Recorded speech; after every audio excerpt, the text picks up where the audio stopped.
LeBron James did what he does. 31 points, 13 rebounds, 12 assists, another triple-double for the King. And they were up by 36 points at one point. They were. Gave up that lead. Jalen, my question for you is this. When you have AD and LeBron having to go back in the game, how bad is that for the Lakers? It's just one night. You don't want to make it the normal load or case study for what may happen projecting going forward. But if you're those two guys, that's your opportunity to now challenge your teammates. All right, Caruso. All right, Kuzma. We turned it over to you guys, 30-plus point lead. Y'all got to hold it down. That's why I've talked about in-game load management is how it used to be done. See, I love this. Tell people what you're saying. You got to get out there and beat. They was 43-17 at the end of the first quarter. Beat the brakes off the opponent. They was up 30 at halftime. Take care of your business. Then you can ice your knees late in the third, all the way through the fourth. Like LeBron in Utah, take off your shoes, give them to people in the audience. That's how you're supposed to do it. Handle your business early and allow your star players the opportunity to rest. And also with AD and LeBron, both have been kind of dinged up a little bit this season, and AD has sat out a game at least. Do you think that'll be a problem moving forward for the Lakers? I don't think injuries to LeBron or AD will be an issue for the Lakers. I'm going to tell you what I think an issue could be for the Lakers. What's that?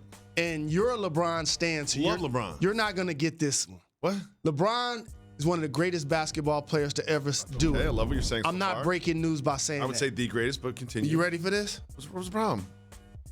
You got to do too much for this team. I think that's fine. You got to do too much for this team. I'm fine with that. And here's what I mean. Usually LeBron James ain't going to be your first or second team, first or second in scoring, leading the league in assists. And you ready for this one? Who you think made more threes on the Lakers than LeBron? No one. I was thinking, that's a problem. Correct. That's a problem. Danny Green should be the answer to that question. And so what ends up happening is when they play against the Clippers, for example, LeBron, 6'8", chiseled, he's 50 feet away from the basket. You could put Patrick Beverly on him, get underneath him, take away his airspace.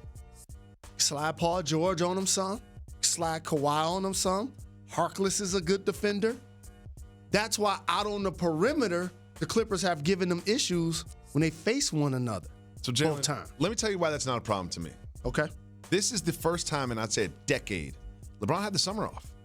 Like, this is why he's all rah-rah about not missing games and load management and this and that. He had the entire summer off. You know, he didn't play with Team USA. He didn't play in the playoffs. So I feel like it's okay for LeBron to carry the load that he does for the Lakers this season. And here's another thing that the Lakers are going to have to start doing. I'm projecting now, telling you that they got to take some of the load off LeBron, in particular the three-point shooting. Got to get some shooting. They need somebody else that can create shots off the dribble. Jamal Crawford, hello? Do these cameras work? Jamal Crawford, he averaged 30 points in April. He can create off the dribble, right? Yes, he can. Here's the other thing. Anthony Davis's offense solely comes from LeBron assists. It really does. Because if you remember Anthony Davis and the Pelicans, he would cook. Like they would just give him the ball and run some action around him, and then he would, if he didn't like it, he would just create a shot for himself. He doesn't do that really with the Lakers. That's easy money for him because he's one of the top 10 players in the game. But the reason why I bring that up is the game slows down either in the fourth quarter in close games, but definitely in the playoffs. Yes. Okay. And you know what teams are going to do in the playoffs, right? They'll take away your first option. So this idea you're going to run one side, pick and roll, and drop it to AD, or lob it to AD, and he's going to dunk on. That ain't happening. No. That ain't happening. It's going to happen against Phoenix January 1st, but that ain't happening May. No. Okay. And so I think the three-point shooting, LeBron having to do all of the creating, and them using Anthony Davis as a go-to player. Whether it's 15, 18 feet away, he loves that left side. Allow him to cook. Yeah, he can pass too. Yeah, allow. Remember when they joined one another. And by the way, this is like criticizing a model. Yeah, we're nitpicking. Sure, but this is what it's going to take for them to be the champions. Yes. Is my point.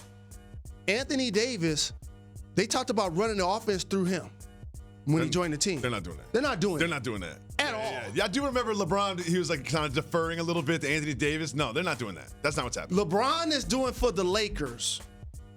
Ready for this? Mm-hmm. What Luka is doing for the Mavs. Except the Mavs don't have as much talent around them They don't. as LeBron and the Lakers do. That's the point that I'm trying to make. And I also want to say this. Shout out to KCP. Early on in the season, He making his name shots was now. getting tarnished. Yeah. His name was getting tarnished. Yeah, he was trending But for he's all the wrong yes, reasons. Yes, he's been playing well lately. Thank you so much for watching ESPN on YouTube. For highlights and analysis, check out the ESPN app. For live streaming sports and premium content, subscribe to ESPN Plus.